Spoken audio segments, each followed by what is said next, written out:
la carrera, como digo, es muy distinta.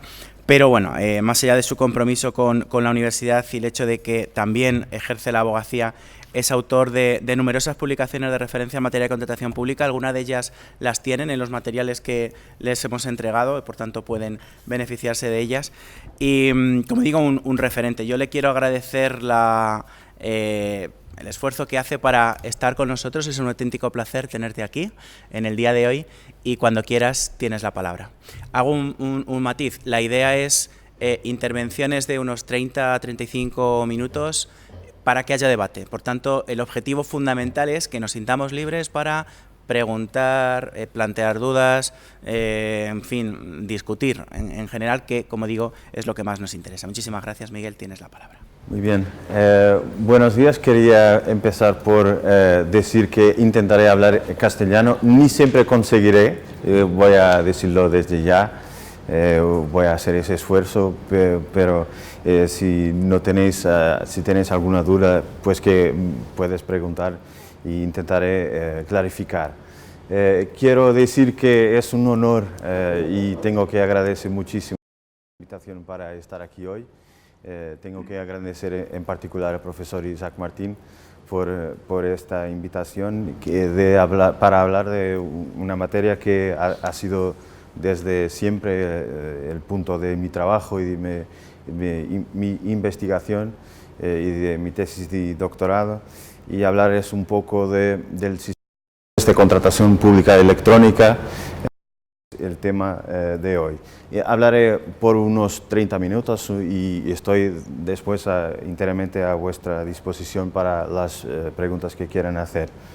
Bueno, el título de mi ponencia es La contratación pública electrónica en Portugal, marco normativo y experiencia práctica, donde es uno de los objetivos transmitir algunos datos que les puedan ser útiles también del punto de vista práctico. El plan de la presentación es esto, una primera parte un poco más descriptiva para presentarles genéricamente el sistema portugués de contratación pública electrónica, algunos datos de la práctica. Tenemos ya alguna información que es útil y que voy a transmitirles sobre la ejecución de la contratación pública electrónica, y después algunas cuestiones pendientes, porque hablaba con el profesor Paco Blanco hoy, hablaba de que el sistema portugués ahora está un poco en la fase en que después del inicio fuerte tenemos algunas cuestiones que están ya resultando de la práctica, en algunos casos algunos desafíos. Bueno, empezando por una presentación general. Es un sistema que ha empezado, hay algunas experiencias muy isoladas antes de eso, pero ha empezado verdaderamente en 2009. Es un sistema que ha sido establecido por el Código de Contratos Públicos, que es aprobado en esta fase y que ha sido muy modificado recientemente por el Decreto Ley 111/B 2017 de transposición de las directivas. Estamos ya en la segunda generación de diplomas específicos sobre la contratación pública electrónica. Hemos tenido un primer diploma que es de 2008 y ahora tenemos la Ley 96/2015 de 17 de agosto, a que me referiré como la Ley de Plataformas Electrónicas, que son casi 100 artículos, muy técnicos, muy difíciles, para transponer el artículo 22 de la Directiva 2014-24. Y eso es un dato. El diploma anterior tenía 24, 25 artículos, el nuevo de 2015 tiene 100 artículos y todos dicen la misma cosa, que es un texto extremadamente técnico que rápidamente perderá su relevancia desde el punto de vista técnico, y eso es una cosa que hay que pensar muy bien si se justifica una cosa de esa para hacer una cosa que también pienso que es única en el panorama europeo, que es transponer anticipadamente la parte de la contratación pública electrónica, el artículo 22, porque el resto de la transposición de las directivas de 2014 solo ha acontecido en 2017. Y eso es un poco para dar la idea de que el sistema portugués, de hecho, tiene como prioridad la contratación pública electrónica. Bueno, el marco normativo se cierra con los regímenes de firma electrónica. Voy a decir más adelante que eso es una de las cuestiones, la firma electrónica, en la aplicación práctica de todos los días de la contratación pública. El régimen de facturación electrónica, que todavía no existe en la práctica. La ley que ha reglado esta materia ha creado unos periodos transitorios muy longos, que son los máximos que la directiva permite, y todavía no tenemos aún la facturación electrónica en marcha. Después, estamos intentando crear el portal de los proveedores del Estado, por un decreto ley también reciente de 2018, que es un sistema que permitirá que los interesados, como se dice, en ser proveedores del Estado, cumplan de modo central y único sus deberes burocráticos, donde a veces en cumplimiento del principio only once, solo una vez, entregar un documento y que no sea necesario entregarlo, y que eso valga para todas las entidades adjudicantes del Estado. Pero es un sistema que es de adhesión voluntaria y tiene trazos que lo harán muy invasivo y, en mi modo de ver, tal vez poco efectivo. Por ejemplo, es un sistema que permite a los proveedores hacer el cumplimiento de sus deberes burocráticos, pero de otro modo se dice que no hay posibilidad de hacer cualquier pago si el proveedor no tiene todas sus dudas fiscales en día, donde te doy una cosa para obtener otra. Y si es un sistema de adhesión voluntaria, es posible que no tenga mucha efectividad. Si llega de todo a existir, porque, y eso es una curiosidad, el INPIC, que es el regulador de la contratación pública portuguesa, ha hecho una consulta preliminar al mercado, que pienso que sepáis lo que sea, la idea de una consultación preliminar al mercado, porque no sabe cómo hacer el portal nacional de proveedores. Y entonces va a preguntar al mercado cómo se puede hacer las administraciones públicas intercambiar información, que es una cosa deliciosa, ¿no? Si va a preguntar al mercado cómo se hace para intercambiar información dentro de la administración pública, pues que es una cosa que la administración pública debería saber hacer por sí sola, ¿no? Bueno, no sabemos si el Registro Nacional de Proveedores va, de hecho, a acontecer. Bueno, todo el sistema portugués, como se dice, evolucionó a partir del marco normativo, de la dinámica competencial, ese es un punto importante, y también de los conflictos y faltas regulatorias de las plataformas electrónicas.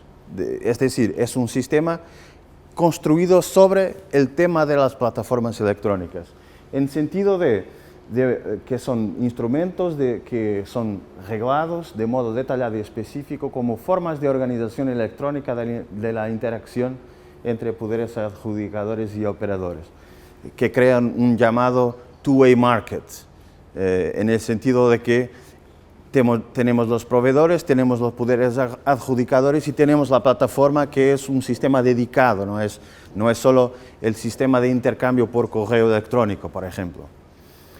En muchos países no hay condiciones de contexto para eso poder acontecer, porque hay monopolio. El ejemplo de Brasil, que tiene plataformas públicas, no tiene competencia para los servicios de plataforma electrónica, o porque la ley no impone un determinado modo de organización, lo que es el caso del modelo europeo. El modelo europeo no impone la existencia de un sistema de plataformas electrónicas como Portugal tiene desde 2008. El modelo europeo hace algunas exigencias del punto de vista funcional, pero no dice que tiene que existir un modelo de plataforma electrónica. Bueno, pero lo tenemos desde 2008. Es imperativa. ¿En qué consiste este modelo? Desde luego, tenemos la utilización imperativa de plataformas electrónicas reguladas por la LPE en todos los casos de procedimientos concursales, es decir, concurso público, concurso limitado, procedimiento de negociación, diálogo concurencial y la parcería para la innovación, que corresponden más o menos a los vuestros procedimientos abiertos y restringidos con publicación de anuncio. Hay un régimen de licencia para operar una plataforma. En Portugal hay 5 principales plataformas, ¿sí? Cuando hablabas de los procedimientos, los concursales son los grandes procedimientos, para los pequeños no se puede utilizar. Voy a hacer esa distinción. En los otros casos, que son de la llamada consulta previa y el ajuste directo, que son casos de procedimiento restringido, de acuerdo con la terminología de la directiva, restringido pero por invitación, no hay un anuncio, ¿no? Y en esos casos no es necesario utilizar las plataformas, pero los poderes adjudicadores pueden hacerlo y en algunos casos lo hacen. En esos casos, no es que no es un sistema de contratación electrónica, porque la ley dice que en esos casos, cuando no se utiliza la plataforma, se tiene que utilizar la expresión otros medios de transmisión escrita y electrónica de datos, lo que significa en la práctica que los poderes adjudicadores utilizan el correo electrónico. Es la consecuencia práctica. ¿Cuál es el ámbito concreto de la utilización de estos medios que no son las plataformas? Es eso, para la consulta previa, que vaya hasta 150.000 euros para obras, 75.000 euros para bienes, servicios o concesiones, en el caso de consulta previa. La consulta previa es un procedimiento con invitación por lo menos a 3 operadores económicos, pueden ser más. Y el ajuste directo, que es con invitación a 1, vale para hasta 30.000 euros para obras, 20.000 para bienes y servicios y también 75.000 para las concesiones. Hay una práctica muy diferenciada, no se puede decir que hay una regla. Hay algunas entidades que utilizan, incluso para esos, utilizan las plataformas y otras que utilizan solo el correo electrónico. Hay una práctica completamente diferenciada en esa materia. Bueno, el sistema teóricamente funciona con un principio de libertad de elección, lo que significa con imposición de interoperabilidad. Y esa es una cosa que transmite mucha complejidad al sistema portugués, sobre todo a partir de 2015. ¿Qué significa eso? Significa lo siguiente. El principio de libertad de elección significa que el poder adjudicador elige su propia plataforma electrónica y trabaja con ella. Elige por un procedimiento de contratación pública. Las empresas de plataforma van a los procedimientos de contratación y una de ellas es elegida para prestar servicios de plataforma electrónica a un poder adjudicador. Y del lado del mercado, los operadores económicos también hacen lo mismo, o pueden hacerlo, trabajar solo con una plataforma electrónica. Como diré adelante, eso en la práctica no funciona tan bien así, porque hay problemas graves de falta de interoperabilidad. Las plataformas en la práctica no hacen la interoperabilidad y eso es un problema una cosa que hace con que los operadores económicos en la práctica lo que hacen es estar registrados en todas las plataformas electrónicas que existen, que es el contrario de lo que el sistema debería hacer. Bueno, pero en la teoría el principio es eso. ¿Dónde? El proceso de e-submission está consolidado. La e-submission en el sentido de presentación electrónica de propuestas está consolidado. Voy a darles unos datos adelante. Solo controlar el tiempo. y también la publicación en el portal de los contratos públicos. Todos los contratos públicos están publicados, pienso que tienen tal vez una idea de eso, en un portal de transparencia que existe desde 2009, que es el portal base, que está allí disponible. Pero aún hay puntos de no intervención de la contratación electrónica, y ese es un problema porque, como sabéis, la idea de la contratación electrónica es la contratación pública electrónica end-to-end, en todos los puntos del sistema. Y todavía no tenemos, por ejemplo, obligatoria la formalización electrónica de los contratos. Todavía no tenemos reglas especiales para la fase de ejecución, pues que la e-facturación ha sido remitida en práctica para 2020 y más adelante. Algunos datos de la práctica, tenemos alguna información porque el portal base recibe la información de todos los contratos y la trata, donde hemos empezado a tener desde 2013 unos informes anuales sobre contratación pública electrónica. El más reciente respecta a 2017, bueno, no es muy bueno, pero es alguna cosa. Quien los hace es INPIC, que es el regulador del sector y responsable por la gestión del base. Tienen información sobre todos los contratos comunicados, porque hay unos que son comunicados pero no son publicados, que son lo que llamamos el ajuste directo simplificado, hasta 5.000 euros en bienes y servicios y 10.000 euros por las obras. Hay unas situaciones, hoy pocas pienso, de no publicación de contratos de entidades que no envían sus contratos. De aquí tirar apenas unas informaciones. La contratación pública electrónica, podéis ver la difusión de las plataformas electrónicas. Si consideras el gráfico de la izquierda, el número de procedimientos solo se ha utilizado en 2017 en 17.6% del número de procedimientos de las plataformas, pero en términos de importe, de valor del gasto, son los 77%.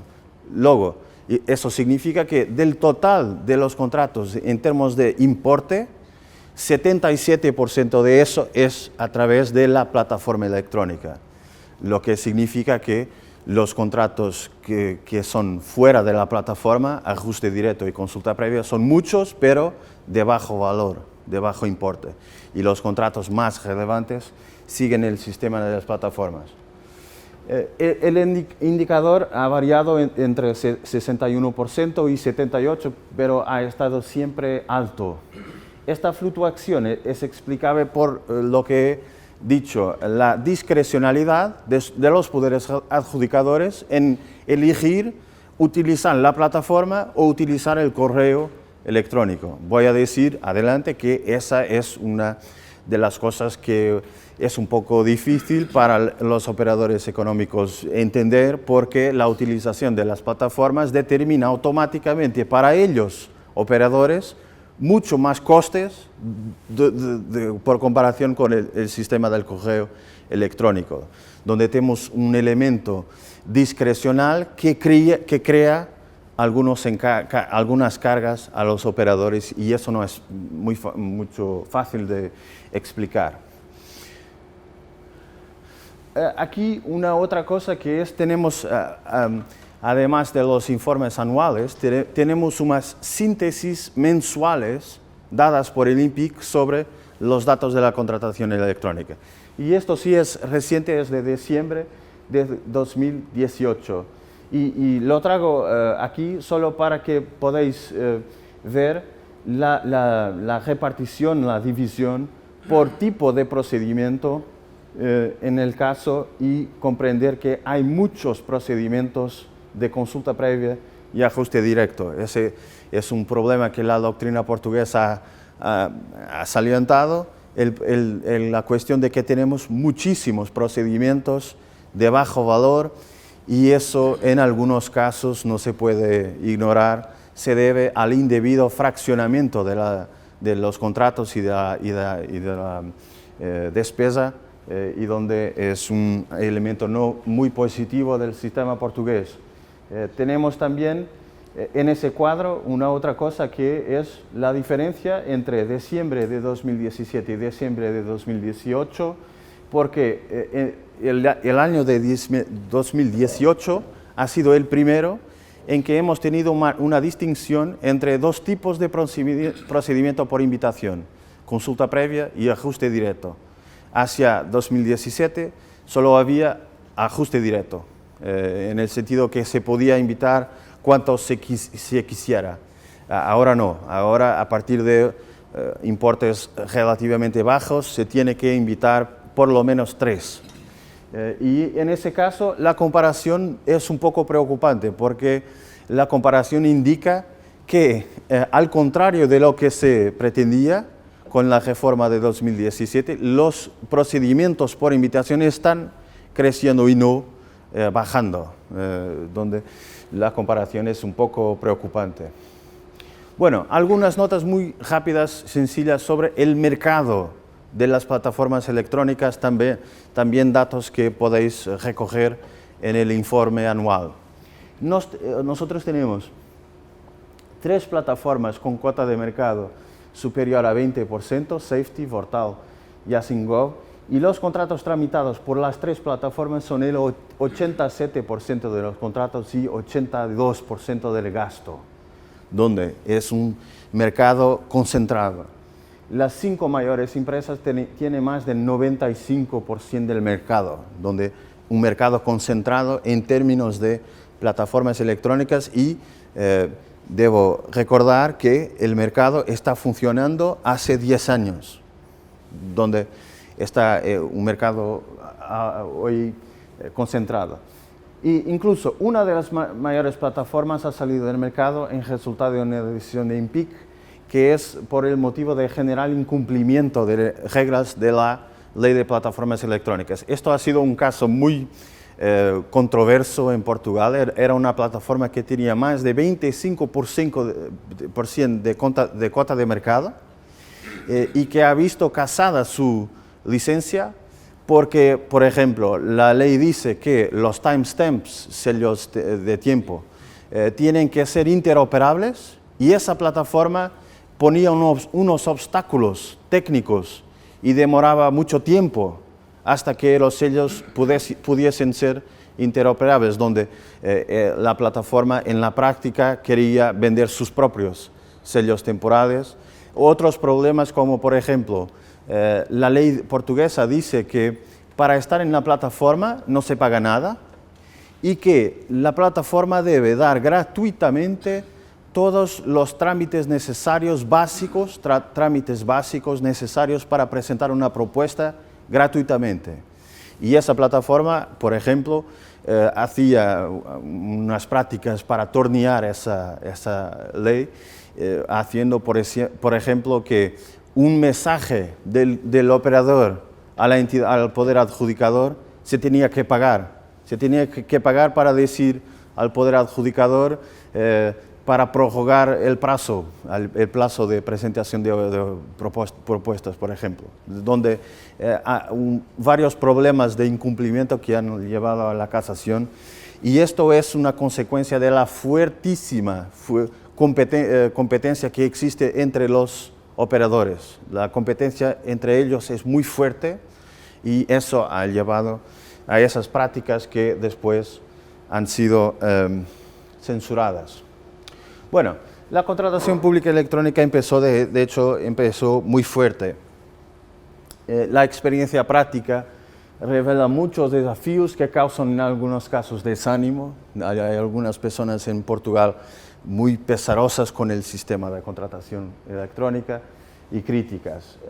Algunas de las dificultades, intentando hacer un poco de análisis, tienen que ver con las propias plataformas. La ley determina la libre elección, pero no hay interoperabilidad en la práctica. La ley determina la gratuidad, pero sucede lo que digo. Los operadores económicos, pues que tienen que hacer su negocio, intentan encontrar medios de conseguir rentabilidad. Y eso no es fácil, porque para los operadores eso significa que los operadores están protegidos por la ley. La ley dice es gratuito y etcétera, pero los operadores, las plataformas electrónicas intentan por todos medios encontrar formas de lo que ellos llaman los servicios premium para ganar su dinero. Y eso es una cosa que hemos visto acontecer como consecuencia de un sistema de competencia muy fuerte entre los varios servicios de plataforma. El simple coste, ahora olvidando este problema, el simple coste de las firmas electrónicas y de sellos temporales dificulta mucho la cuestión para las pymes.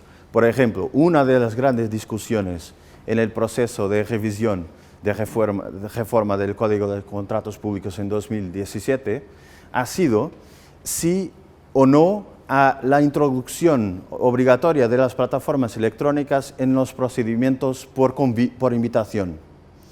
El primer anteproyecto decía que sí, pero la versión final dice que no, mantiene todo en la misma manera, y eso sucedió, a mi modo de ver, especialmente por esos problemas y por la cuestión de que se dice que el estado actual de la contratación electrónica en Portugal no es amigo, por ejemplo, de las pymes, y eso ha acabado por significar la retirada de esa propuesta. Otras dificultades tienen que ver con cultura administrativa y datos de contexto. ¿Cultura administrativa en qué sentido? Pues el profesor Isaac Martín ha referido a alguna cosa parecida. Si yo cambio el medio, pero si la cultura se mantiene la misma, es difícil cambiar alguna cosa de verdadero, ¿no? Y en ese caso, el problema de las firmas electrónicas es una buena ilustración, porque en Portugal una mitad de los problemas de la contratación pública son problemas de contratación electrónica y específicamente problemas sobre cómo se hacen las firmas electrónicas, dónde se ponen las firmas electrónicas, en qué casos la mala colocación de una firma electrónica debe tener como consecuencia la exclusión de la oferta del operador económico. Hay unos casos, podremos hablar en la fase de debate un poco más de eso, pero eso significa, de hecho, la idea de una cultura administrativa aún muy formal y burocrática, que no entiende que tenemos que tener la contratación pública electrónica para tener mejores propuestas, y no tanto para voltar a hacer un poco la aplicación muy formal del derecho que en algunos casos se hacía. Después dejo otras cuestiones para debate. ¿Está o no correcta la lógica de dos niveles de exigencia? Es para mí no tengo la respuesta para esta pregunta. ¿Por qué no hay soluciones seguras pero simples de contratación electrónica de bajo importe? Y yo, para comprar un libro en Amazon o para usar el home banking, es una cosa que para hacer transferencias de dinero, es una cosa simple. ¿Por qué no hay alguna cosa así para la contratación electrónica de bajo importe? Me parece que si no introducimos soluciones más eficientes que el correo electrónico, que no es una solución muy eficiente desde el punto de vista, o nada eficiente, si no introducimos unas soluciones un poco mejores en términos de tratamiento de datos, no se ganará mucho con la contratación electrónica y no se conseguirá que la contratación electrónica entre de una forma más eficiente en el cotidiano de la administración. ¿Qué soluciones para el problema de las firmas? ¿Es que precisamos mismo de la firma cualificada, la más exigente para todos los casos? Por ejemplo, en Francia solo se exige la firma para el adjudicatario. Las personas, cuando presentan una oferta, no tienen que firmarla electrónicamente. ¿Es eficiente y sostenible este modelo de competencia libre en el mercado de plataformas, con varias plataformas competiendo por una cota de mercado. Finalmente, los problemas de interoperabilidad ahora se están basando entre las plataformas portuguesas, si se puede decir eso. Pero, ¿y cuándo la Comisión Europea va a arreglar los requisitos técnicos de las plataformas? ¿Cómo será eso? Tenemos aquí una muestra de los problemas que me parece que serán mayores cuando la Comisión Europea se decide arreglar los aspectos técnicos de las plataformas, como tener un reglamento para las plataformas electrónicas por toda Europa. Eso multiplicará los problemas de interoperabilidad que ahora solo se colocan en Portugal, pero solo en Portugal ya son muchos los problemas de interoperabilidad. Bueno, pienso que he cumplido mi tiempo, pienso que al minuto. Tienes aquí algunas referencias en términos de autores, artículos relevantes de la doctrina portuguesa sobre la materia con que podréis aprofundar, desarrollar esta materia. Muchas gracias por vuestra atención.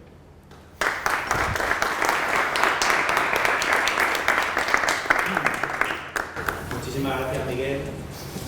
Abrimos ahora un turno amplio de media hora de diálogo, de debate, de preguntas. Con el ponente, libremente pedís la palabra y él estará encantado de responder. Gracias.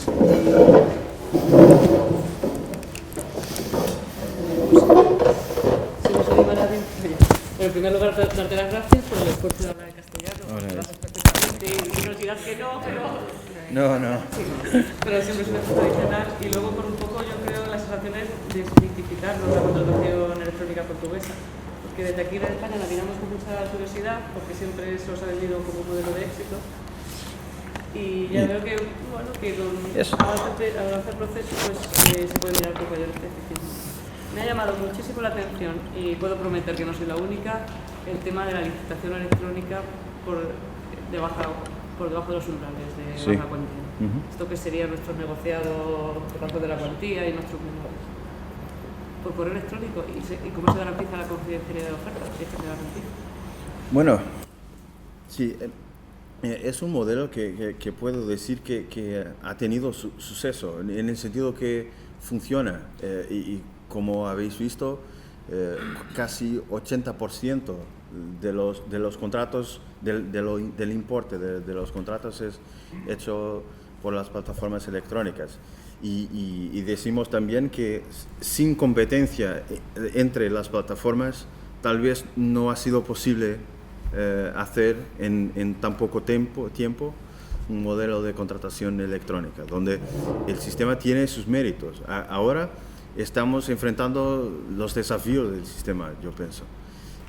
El caso de los contratos, sí, por correo electrónico, lo que sucede es que algunas entidades, algunos poderes adjudicadores tienen sus cautelas en términos de seguridad, por ejemplo, exigiendo la firma electrónica, cuando se envía el correo electrónico exigiendo la firma y exigiendo la firma para la asignatura de los documentos que son adjuntos con el correo electrónico, pero en algunos casos no hay esa cautela, donde la ley en esos casos, el artículo que he enviado discute ese problema. Hay algunos que dicen que en ese caso se debe aplicar analógicamente la ley de plataformas electrónicas, pero mi experiencia puedo decir que la mayoría de los poderes adjudicadores no aplica la ley de plataformas electrónicas y contrata en ese caso como yo podría contratar si estoy contratando una persona para hacer una obra en mi casa o alguna cosa así.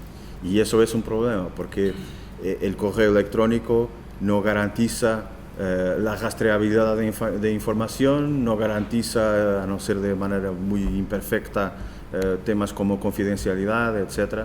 y es un problema, pero el problema para nosotros está limitado en su ámbito por la idea de que solo valga para los contratos de bajo valor. Pero yo, por ejemplo, he defendido públicamente la necesidad de avanzar para un sistema de plataforma electrónica. El problema es que cuando la gente habla de la plataforma electrónica en Portugal, se habla de complicaciones y se habla de costes. De complicaciones y de costes. Son dos cosas que las personas dicen cuando se habla de plataformas en Portugal, en ese momento. Lo que yo digo es, bueno, pero eso no es necesariamente así. Es posible reformar y simplificar las plataformas electrónicas de un modo equivalente al que yo, por ejemplo, cuando utilizo el home banking, tengo. Y en ese caso la información se queda en el sistema, es rastreable y tiene un avantaje muchísimo grande sobre el correo electrónico. Pero no ha sido esa la posición que ha ganado, lamentablemente, a mi modo de ver, pero ha sido así. Yo pienso que es un punto de reflexión interesante, los problemas, los desafíos que he referido están dificultando la expansión de la contratación pública electrónica en Portugal en ese momento. No se quiere expandir porque tenemos esos problemas y mientras no resolvemos estos problemas no se expande para otros contratos, lo que es un problema. Pero yo quizá he sido a lo mejor demasiado categórica. Bueno, por muy mal, o sea, no, siempre tenemos que mirar a Portugal porque indudablemente punto de partida no. Lo que pasa es que a lo mejor lo tenemos idealizado y ahora vemos que es un modelo real con sus problemas. Sí, claro.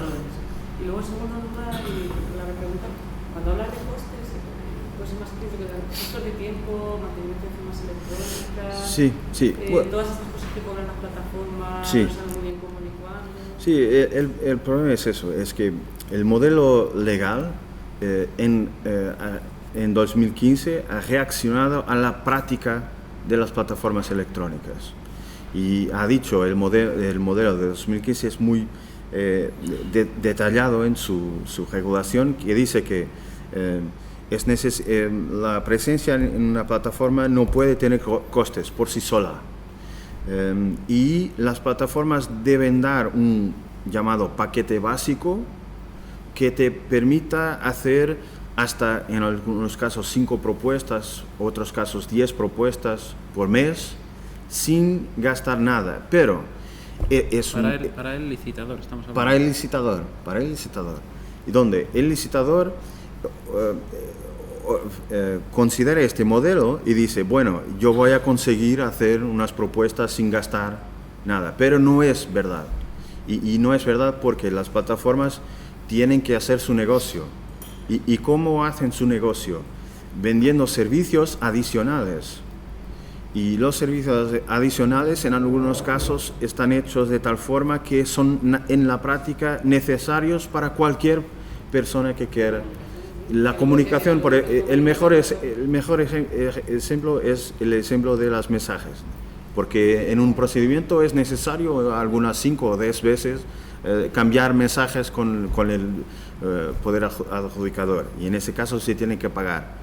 Otra práctica increíble es que los sellos temporales, yo no sé cómo técnicamente se hace esto, pero algunas plataformas usan los sellos temporales en bloques, donde cuando se firma una propuesta, se gastan luego 20 sellos temporales. Es una cosa increíble.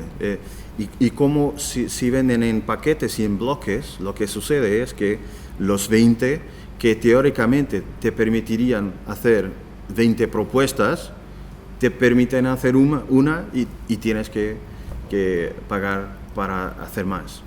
Y esa es la cuestión, que el modelo de negocio de las plataformas electrónicas las está obligando a encontrar otras fuentes de negocio, y esa es la cuestión. Es la cuestión que cuando yo, por ejemplo, hablo a los brasileños del modelo portugués y explico esas cosas, ellos me dicen, bueno, no tenemos nada de eso, porque en el estado A o B de Brasil, el Estado federado ha desarrollado una plataforma pública y es la plataforma pública que tiene que ser utilizada. Y no es siquiera concesionada, es pública en el sentido que hay una entidad pública que gestiona la plataforma. Y ese modelo en algunos casos nos está pareciendo interesante, pero tal vez la mejor manera de reaccionar no sea cambiar de modelo, pero sí hacer la contratación pública por plataforma una cosa más simple de lo que es ahora. ¿Más preguntas? Sí, yo tengo una... no sé si he clarificado tu cuestión de perfecto, dos. perfecto. Entiendo que las plataformas, las 6 acreditadas, bueno, las 5 después de Sí. la exclusión. Hay otras acreditadas, pero con muchísimo poca... Hay 5 principales con 95% y pues hay unas que están empezando y que no tienen nada.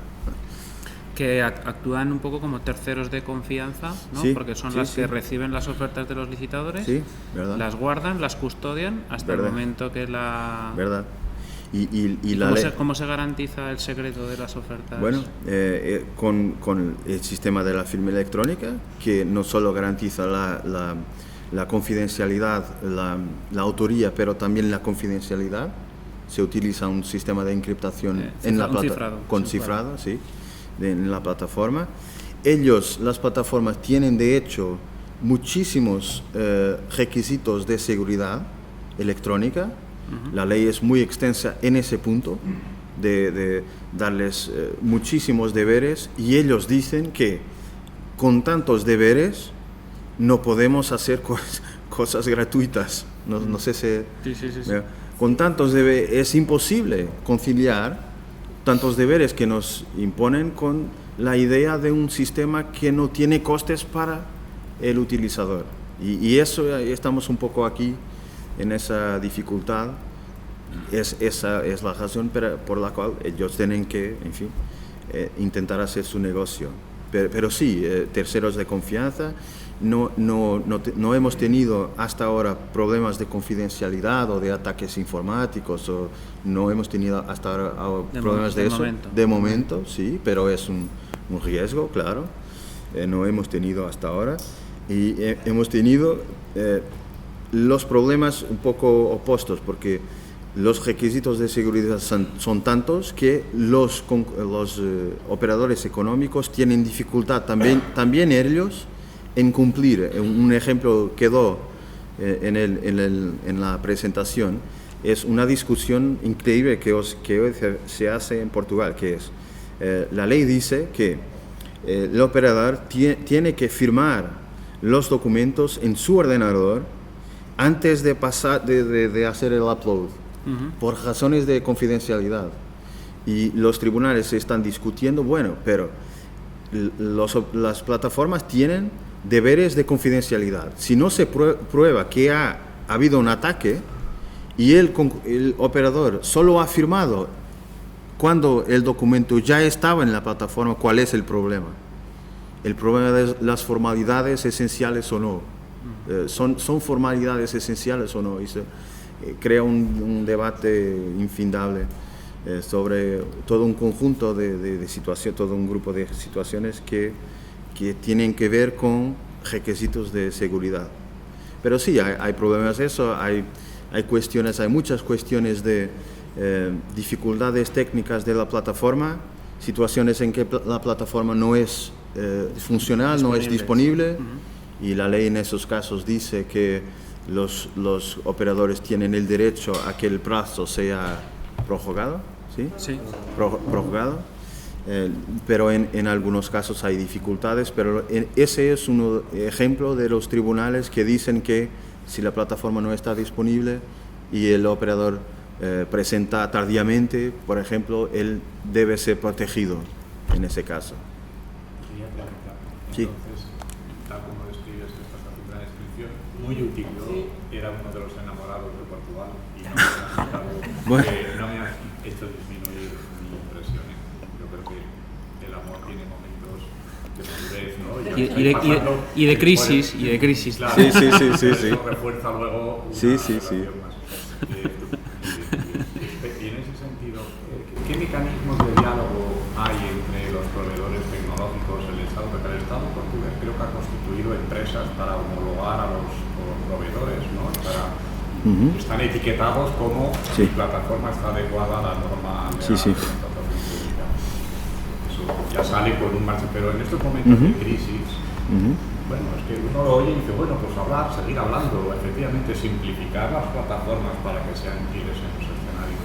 ¿Qué mecanismos o qué cultura hay en Portugal para superar, bueno, pues esta pequeña crisis de madurez, ¿no? Sí, bueno, bueno, para certificar los aspectos de seguridad electrónica hay un servicio de Estado que se llama SEGER y que es de hecho un servicio de seguridad informática, cibernética, que certifica la parte de seguridad electrónica de las plataformas.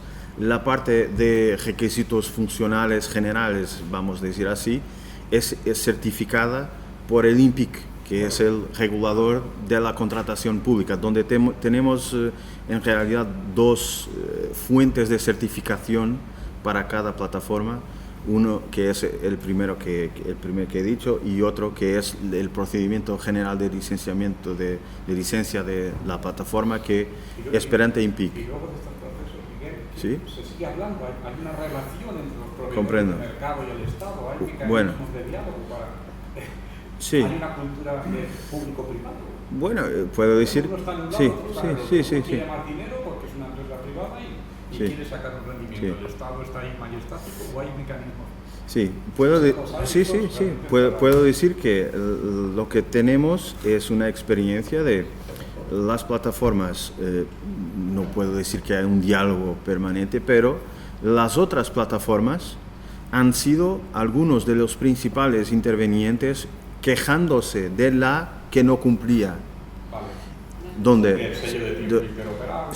sí, donde la retirada de su licencia. Un consejo de seguimiento, no hay una forma Bueno, de crear, ¿no? tenía que considerar la orgánica de INPIC.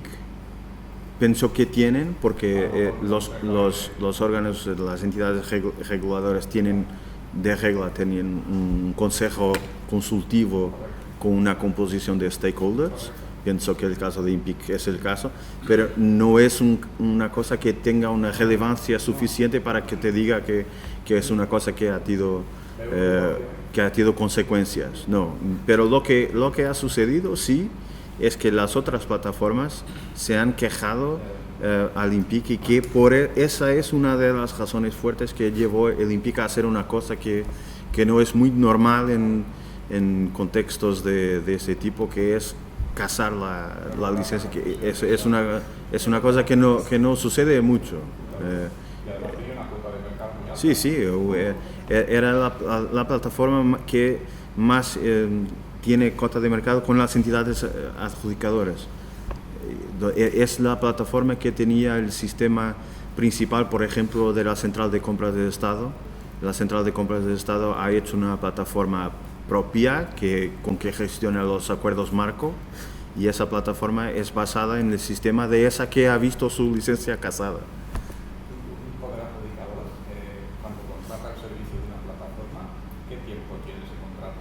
O si Bueno, se cambia, sí. cambiar de plataforma.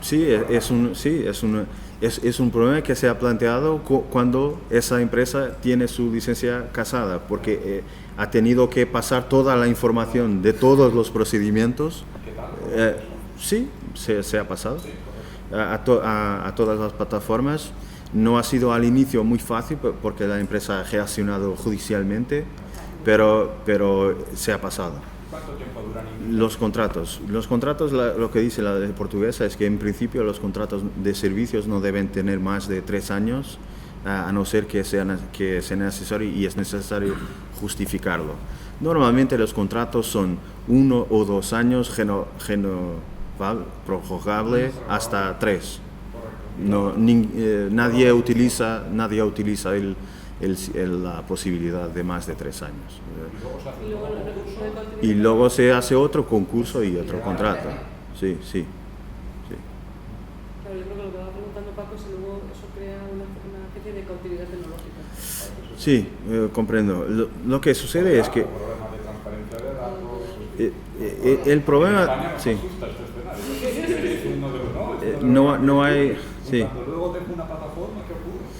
Bueno, yo diría que no hay tanto el problema del lock-in, del llamado lock-in, no hay tanto, porque es una solución técnica externa, donde el poder adjudicador no tiene nada de la plataforma, envía contenidos y la plataforma los gestiona, y la solución técnica es enteramente de la plataforma.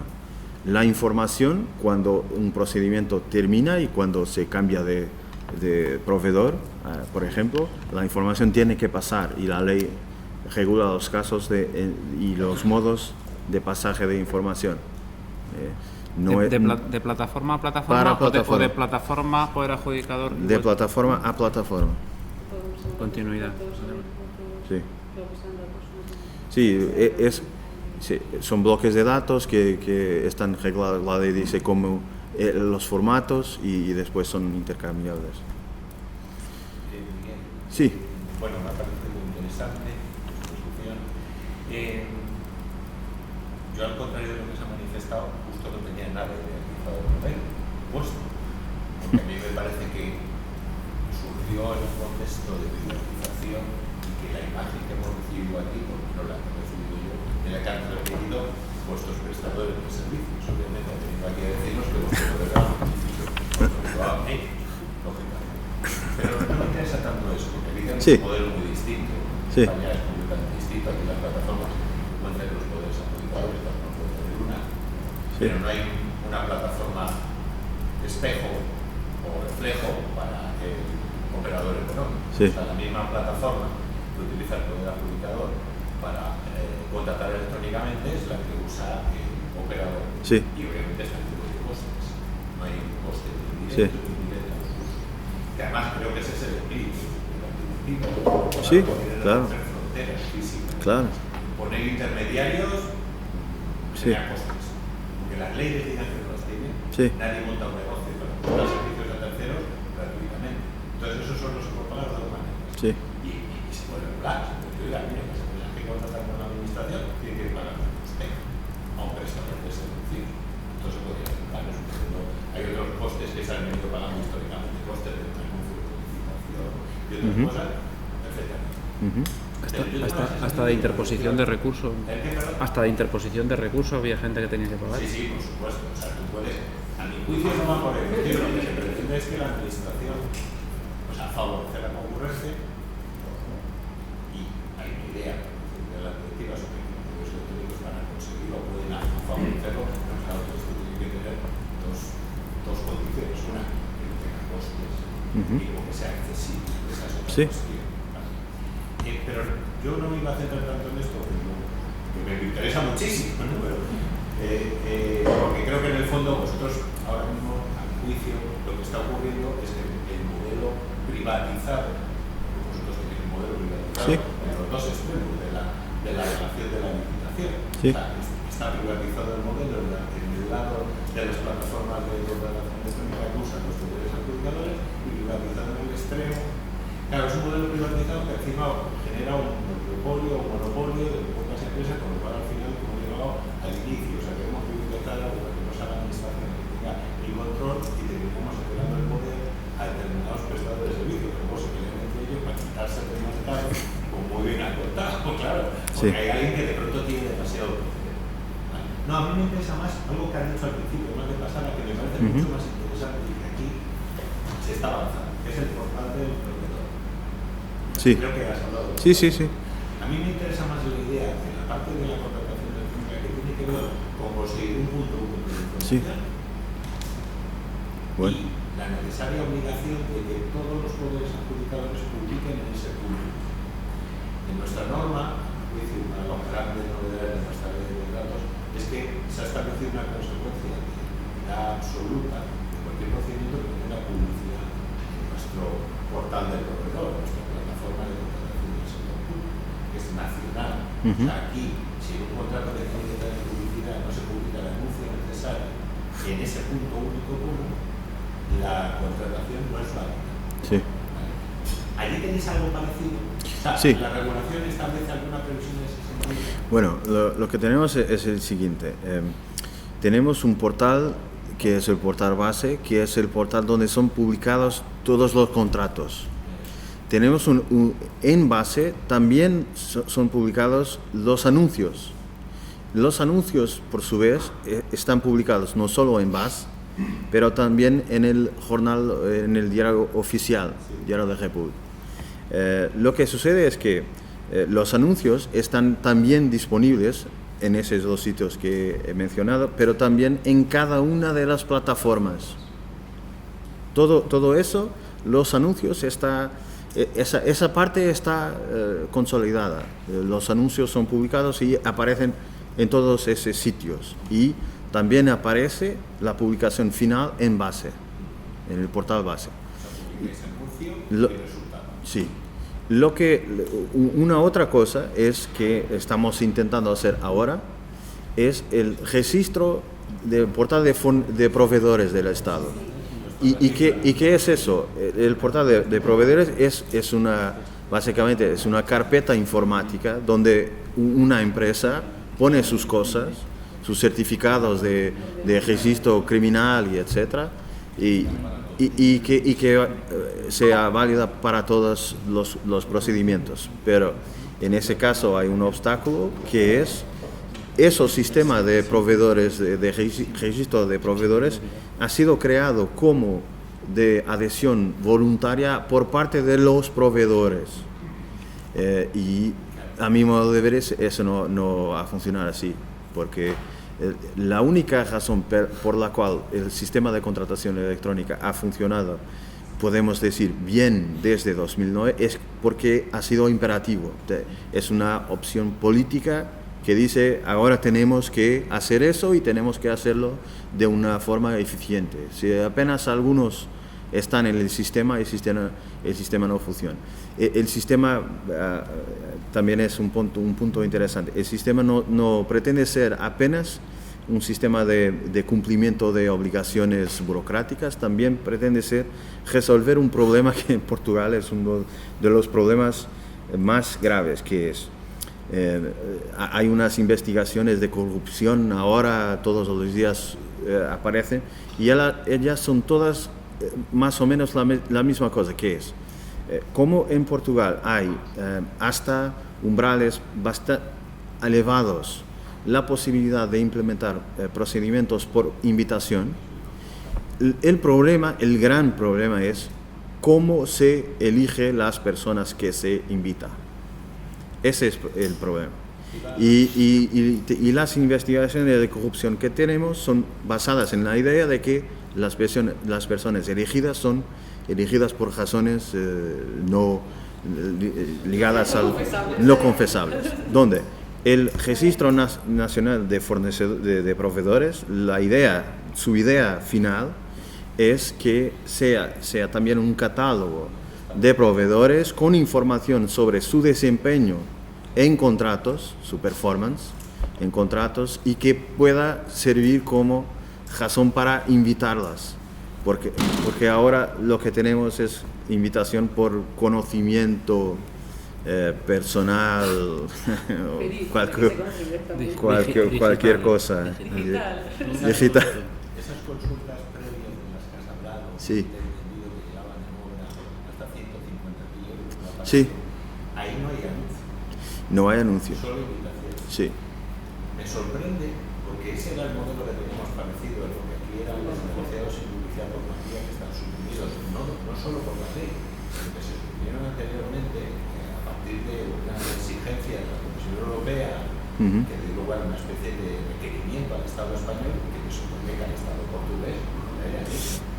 Es un tema que ha sido muy discutido durante la reforma. Podemos decir que si el umbral de aplicación de las directivas, en el caso de las obras, son 5 millones, que el caso de 150.000 euros, en todo caso, se podrá decir que no tiene el interés transfronterizo. ¿Cierto?